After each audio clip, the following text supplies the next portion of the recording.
What's going on, guys? Welcome back to the channel. In today's video we will be going over the second half of part 20 of the master key system. In the previous video we went over the first half, questions and answers, and in today's video we will be going over the second half.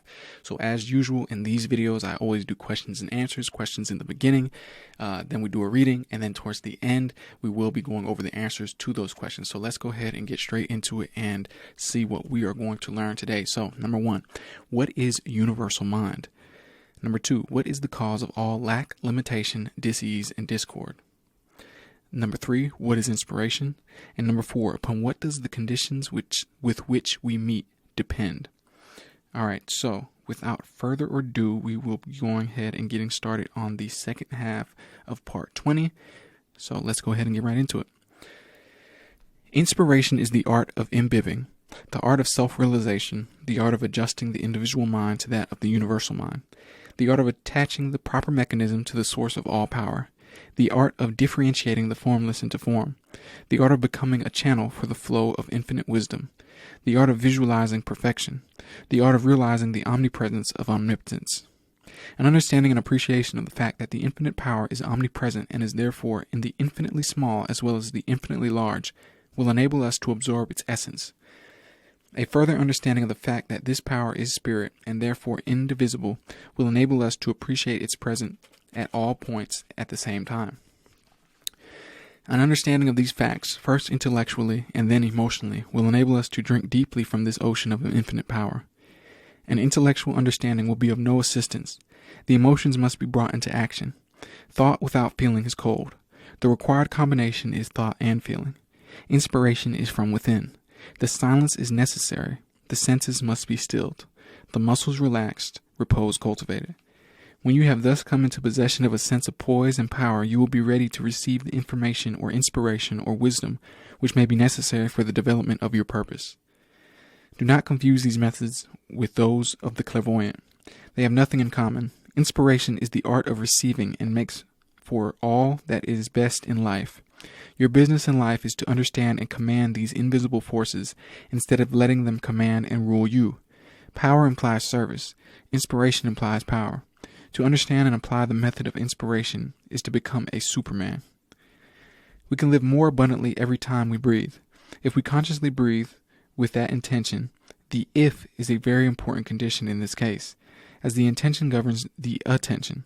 And without the attention, you can secure only the results which everyone else secures, that is, a supply equal to the demand.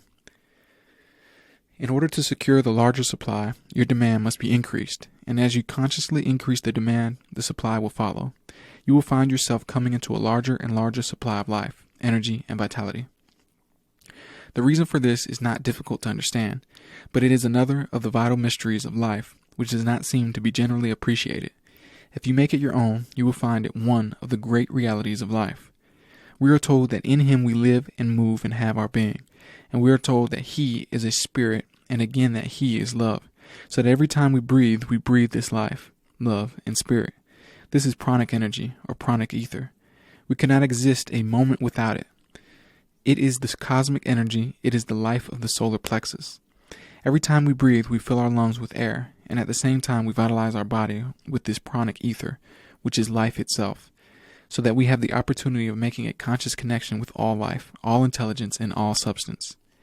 A knowledge of your relation and oneness with this principle that governs the universe, and the simple method whereby you can consciously identify yourself with it, gives you a scientific understanding of a law whereby you may free yourself from dis-ease, from lack or limitation of any kind. In fact, it enables you to breathe the breath of life into your own nostrils. This breath of life is a superconscious reality. It is the essence of the I am.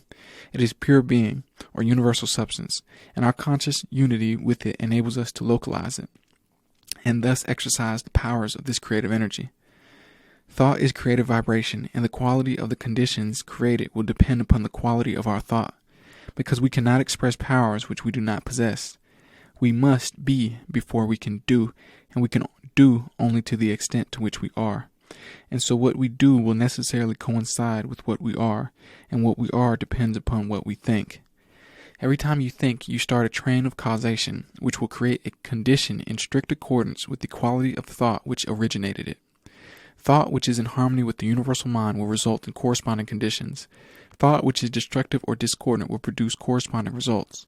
You may use thought constructively or destructively, but the immutable law will not allow you to plant a thought of one kind and reap the fruit of another. You are free to use this marvelous creative power as you will, but you must take the consequences.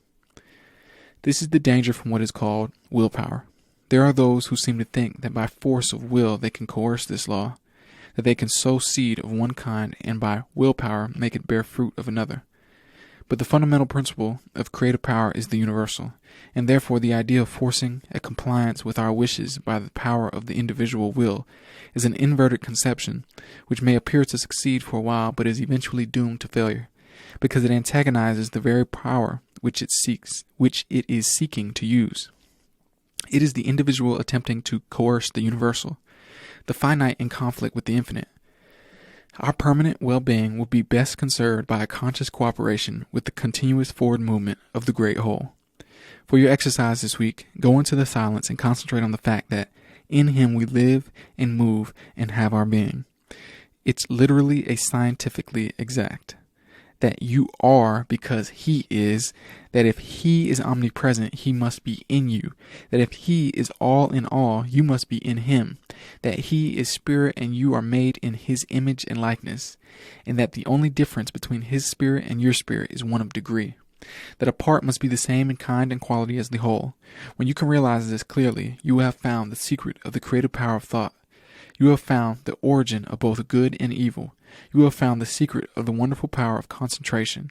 You will have found the key to the solution of every problem, whether physical, financial, or environmental. All right, and then we have a quote here by Mr. Haddock. The power to think consecutively and deeply and clearly is an avowed and deadly enemy to mistakes and blunders, superstitions, unscientific theories, irrational beliefs, unbridled enthusiasm, and fanaticism. Haddock. All right, guys, so that was the end of the second half of part 20. So let's go ahead and get into the answers to these questions. So, number one, what is universal mind? Universal mind is the basic fact of all existence. What is the cause of all lack, limitation, dis-ease, and discord? It is due to the operation of exactly the same law. The law operates relentlessly and is continually bringing about conditions in correspondence with the thought which originates or created them. What is inspiration? The art of realizing the omnipresence of omniscience. And last but not least, upon what does the conditions with which we meet depend? Upon the quality of our thought, because what we do depends upon what we are, and what we are depends upon what we think. Alright guys, so that is the end of the video. In the next video, we will be going and starting part 21. So we're going to go ahead and go into the first half of part 21. And so on and so forth. So if you guys like that video, go ahead and tap that subscribe button. Go ahead, smash the like button. And if you have any questions about anything I just read or talked about, you can always email me directly at info@tycoontalk.xyz or leave a comment in the comment section below.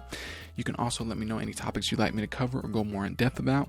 And all of my links are in the description box below. So go ahead and check those out, guys. And if you like this video, go ahead and check out the other videos on my channel where I talk about making money with cryptocurrency, fixing your credit, the financial markets, personal improvement, and much, much more. If you like this video, I'm pretty sure you will like those videos. So go ahead, head over to the playlist section, and everything is nice and neat over there, organized for you guys. And once again, I want to thank you one more time and send infinite abundance to you now and forever, my friends. I will see you again in the video tomorrow. Peace.